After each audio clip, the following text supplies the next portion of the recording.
అనగనగా మైసూరు రాజ్యంలో ఒకప్పుడు ఆచార్య అనే ఒక శిల్పి ఉండేవాడు. అతడు బొట్టి సోమరిపోతూ ఏ పని గడువులోపల చేయడమనేది అతడు ఎరుగనే ఎరుగడు. కాని మాటలు మాత్రం కోటలు దాటేవి. ఇక ఆ రాజ్యాన్ని పాలించే రాజు రవివర్మ మాత్రం ఎంతో బుద్ధిమంతుడు. తప్పు చేసిన వారిని ఎప్పుడూ గద్దించకుండా నవ్వుతూ బుద్ధి చెప్పి సరిచేసేవాడు. ఇదిలా ఉండగా ఒకరోజు రవివర్మ తన మంత్రితో, మహామంత్రి, మన రాజ్యంలో ఒక కొత్త రాజభవనం నిర్మించాలి అనుకుంటున్నాను. దానికి ఒక మంచి శిల్పి కావాలి. మహారాజా, నాకు తెలిసి మన రాజ్యంలో ఆచార్య అనే ఒక శిల్పి ఉన్నాడు. అతను గొప్ప పనిమంతుడు. కాని ఏది చెప్పిన సమయానికి పూర్తి చేయడు అనే ఒక అపవాదు ఉంది అతనికి. పనితనం బాగుంటుంది అంటున్నారు కదా, సరే పిలిపించండి. అతనితో ఎలా పని చేయించుకోవాలో నాకు బాగా తెలుసు అని చెప్పడంతో మంత్రి పిలుపు మేరకు ఆచార్య ఒకరోజు వచ్చి రాజుగారిని కలిసి నమస్కారం పెట్టి నిలబడతాడు. అప్పుడు రాజు సంతోషంగా, ఆచార్య, నీ పనితనం గురించి నేను విన్నాను. అందుకే నీకు గొప్ప పని అప్పగిస్తున్నాను. మన మైసూరు రాజ్యానికి కీర్తి తెచ్చేలా నదీ తీరాన ఒక దివ్య భవనం కట్టాలి. దాని ప్రక్కనే సుందరమైన ఉద్యానవనం కూడా నిర్మించాలి అని చెప్పడంతో శిల్పి గర్వంగా నమస్కరిస్తూ, ప్రభూ, మీ ఆలోచన చాలా బాగుంది.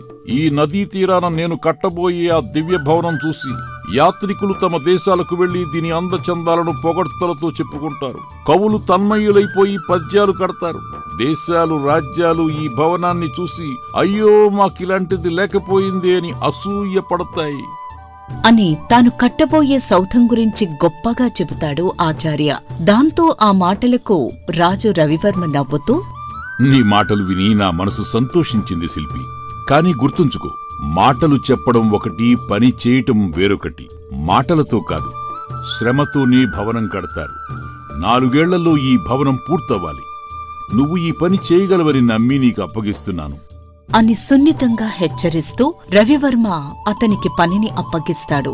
దానికి అంగీకరిస్తున్నట్టు ఆచార్య తల ఊపుతూ మరింత విశ్వాసంతో ఇలా అంటాడు, ఆజ్ఞ ప్రభు, మీ నమ్మకాన్ని నిలబెడతాను. మీరు అప్పగించిన పనిని నేను వెంటనే ప్రారంభిస్తాను. ఈ భవనం మీకు గర్వకారణమవుతుంది. నాపై నమ్మకం ఉంచండి అని అంటాడు ఆచార్య.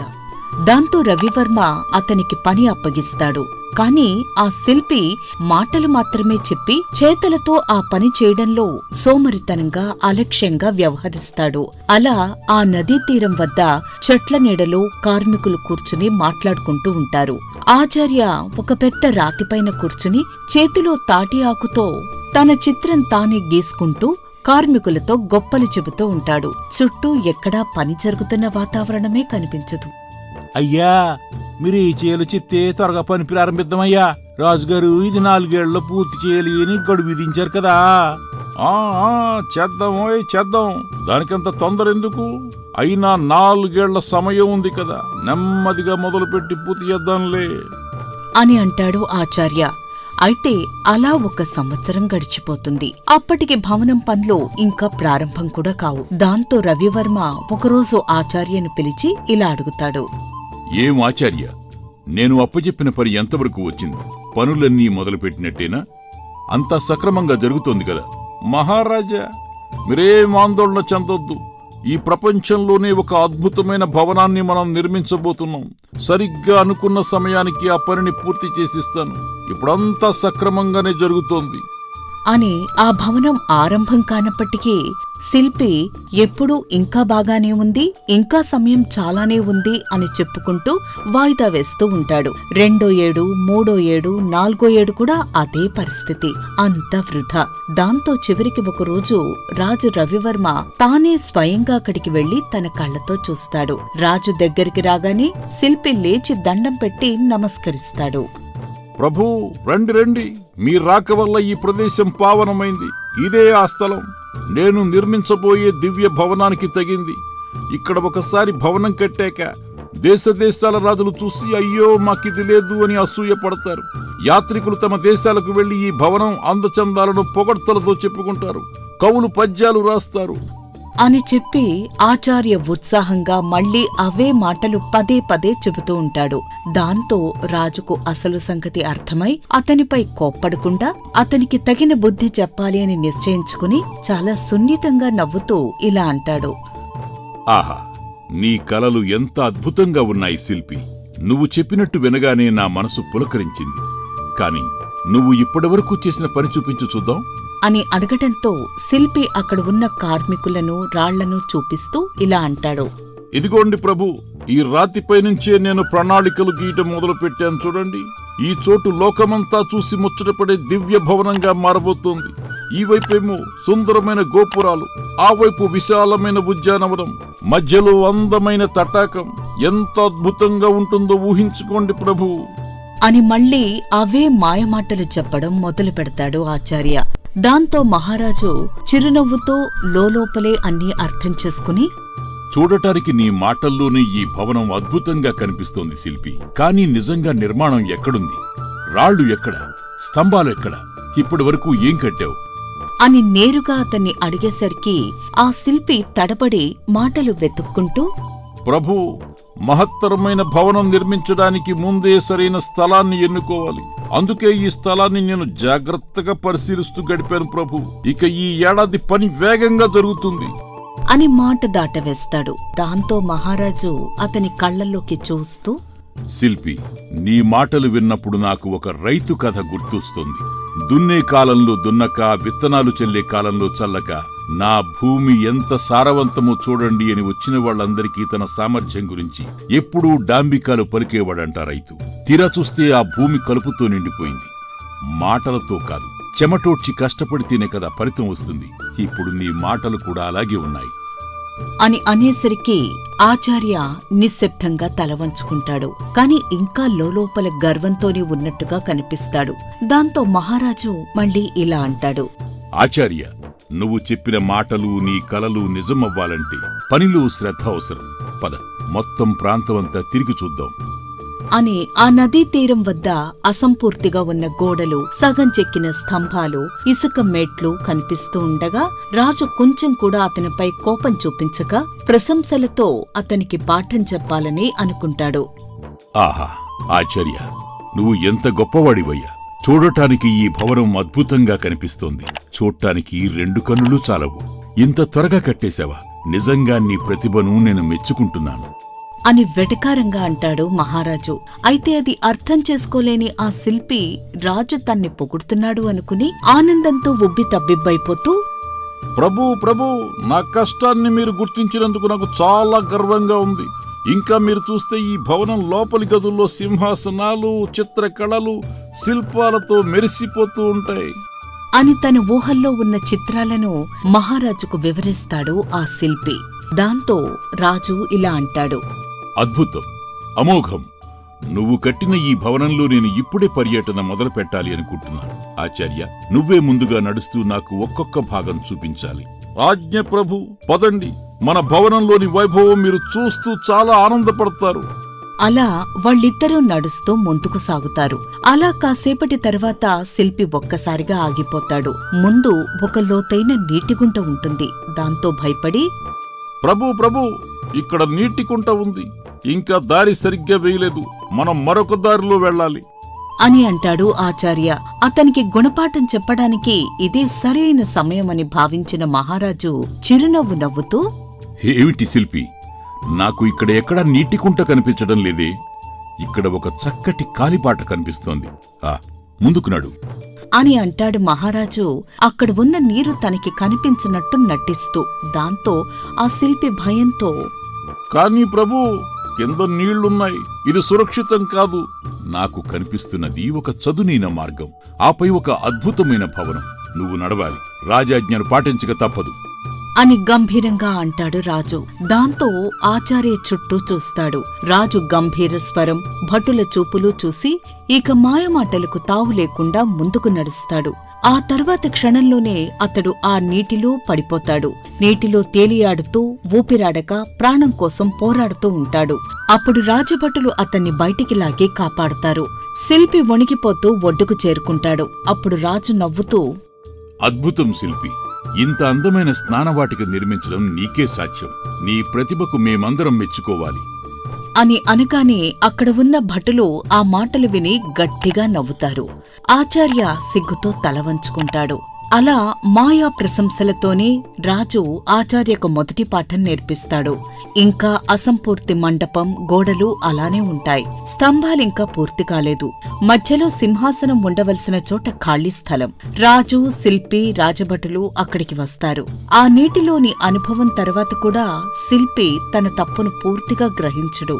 అతడు ఇంకా మాటలతోనే మైమర్చిపోతూ ఉండగా రాజు మరొక పాఠం చెప్పాలని నిశ్చయించుకుంటాడు.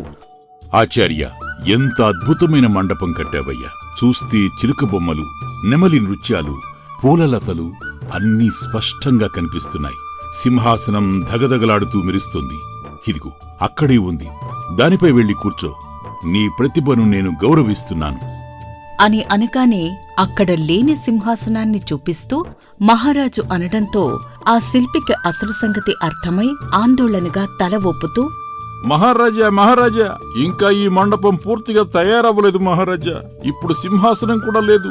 మరొక వారం లోపల కట్టిస్తాను. ఏమిటి శిల్పి, నువ్వు అబద్ధం ఆడుతున్నావు. నాకు అక్కడ మెరుస్తున్న సింహాసనం కనిపిస్తోంది. పోయి కూర్చో అని గర్జించడంతో ఆ శిల్పి భయంతో వెనక్కి తగ్గుతాడు. రాజభటులు ఈటెలను ఎత్తి చూపుతారు. రాజాజ్ఞకు విరుద్ధంగా నడిస్తే నీకు శిక్ష తప్పదు అని అనడంతో భయంతో వణికిపోతున్న ఆచార్య ముందుకు వెళ్లి గోడకు సింహాసనం ఆంచి ఉన్నట్టుగా తను కూర్చుంటాడు. భటులు నవ్వాపుకోలేక గట్టిగా నవ్వుతారు. చూడండి, మన ఆచార్య తాను కట్టిన కొత్త సింహాసనం మీద కూర్చున్నాడు. ఎంత అద్భుతంగా ఉందో కదా! సింహాసనం లేకపోయినా మాటలతో సింహాసనం కట్టేశారు మన శిల్పి గారు. శిల్పి చెమటలు కారుస్తూ తలను వంచుకుంటాడు. అతని గర్వం కొద్ది కొద్దిగా తరిగిపోతూ ఉంటుంది. అప్పుడు రాజు చిరునవ్వుతో శిల్పి వైపు తిరిగి, ఆచార్య, ఈ గౌరవాన్ని నీకిచ్చాను. కానీ ఒక్క విషయం గుర్తుపెట్టుకో, మాటలతో మాత్రమే గౌరవం నిలబడదు. నిజమైన శ్రమతోనే ప్రజల మనసులు గెలుచుకోవచ్చు. అలా రాజు శిల్పిని సింహాసనంపై కూర్చోబెట్టి అతని మాటల మీద నమ్మకం ఎంత ఖాళీదో అక్కడున్న వారందరికీ చూపిస్తాడు. అలా కొత్తగా కట్టబోయే రాజభవనం వెనుక భాగం వైపు వస్తారు. అక్కడ ఎటు చూసినా ముళ్ల పొదలు, గడ్డి దిబ్బలు, అడవి పువ్వులు. శిల్పి ముందుగా నడుస్తూ ఉంటాడు. రాజు, భటులు వెనుక నడుస్తూ ఉంటారు. అప్పుడు రాజు అతనికి చివరి పాఠం నేర్పాలని నిశ్చయించుకుంటాడు. ఆహా శిల్పి, మన ఉద్యానవనం ఎంత సొంపుగా ఉందో చూడు. చాలా చక్కగా నిర్మించావయ్యా. పూలవాసన గుబాళిస్తోంది. తటాకం కలువలతో కదులుతోంది. ఇలాంటి ఉద్యానవనాన్ని నేను ఎప్పుడూ చూడలేదు. ఏవి, కొన్ని పువ్వులు కోసి తెచ్చి నాకు చూపు. దాంతో రాజు కావాలనే తనను ఇబ్బంది పెడుతున్నాడని గ్రహించిన శిల్పి భయంగా చేతులు జోడించి, ప్రభూ, ఇక్కడ పువ్వులేమీ లేవయ్యా. ఇది ముళ్ల పొదలతో నిండిపోయింది. మరికొన్నాళ్లాగితే వచ్చే ఏడాది ఈ ఉద్యానవనాన్ని అతి సుందరంగా తయారు చేస్తాను. ఏమిటి శిల్పి, నాకు ఇక్కడ సువాసనతో నిండిన పువ్వులు కనిపిస్తున్నాయి. నువ్వే వెళ్లి తెచ్చి చూపించాలి అని అనటంతో శిల్పి చెమటలు కారుస్తూ ముళ్లలోకి అడుగు పెడతాడు. ముళ్ళు గుచ్చుకుంటాయి. అతని చేతులు గీరుకుపోతాయి. నొప్పితో అల్లాడిపోతాడు. అయ్యో ప్రభూ, ఇవి పువ్వులు కావు, ముళ్ళే. అబద్ధం, నాకివి సువాసన పుష్పాల్లా కనిపిస్తున్నాయి. తెచ్చి వాసన చూడాలి. దాంతో శిల్పి ఆ అడవి పువ్వులను కోసి మహారాజు వద్దకు తీసుకొస్తాడు. చూడు శిల్పి, ఎంత ఆహ్లాదకరమైన పుష్పాలివి. వీటి పరిమళం నిజంగా మధురంగా ఉంది. ఇవాళ ఇవి నీ భార్యకు బహుమతిగా పంపు అని చెప్పడంతో రాజభటులు వచ్చి ఆ పువ్వులు తీసుకుని శిల్పి భార్యాబిడ్డల వద్దకు వెళ్లి కొద్దిసేపటి తర్వాత తిరిగి వస్తారు. అయ్యా, ఈ పువ్వులు చూసి ఆనందపడ్డానికి బదులు అమ్మగారు నన్ను గట్టిగా తిట్టారయ్యా. ముళ్లతో నిండిన పువ్వులిచ్చావా అని కోపగించుకున్నారయ్యా అని అనడంతో అక్కడంతా గట్టిగా నవ్వుతారు. శిల్పి సిగ్గుతో తలదించుకుని కన్నీళ్లు కారుస్తూ, ప్రభూ, నా వల్ల పెద్ద పొరపాటు జరిగిపోయింది. నేను 4 సంవత్సరాలు వృధా చేశాను. ఇప్పటికైనా నా సోమరితనాన్ని విడిచిపెట్టి కష్టపడి పనిచేస్తాను. దయచేసి నన్ను క్షమించండయ్యా. ఆచార్య, ఇదే నేను నీకు చెప్పాలి అనుకున్న గుణపాఠం.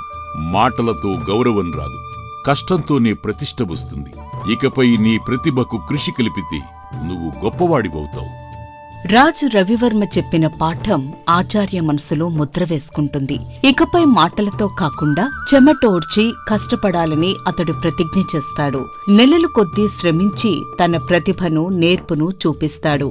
ఆ 4 ఏళ్లు వృధా అయినా చివరి కొన్ని నెలల్లోనే అతను అద్భుతం సృష్టిస్తాడు. అక్కడ ఒక అందమైన భవనం సిద్ధమవుతుంది.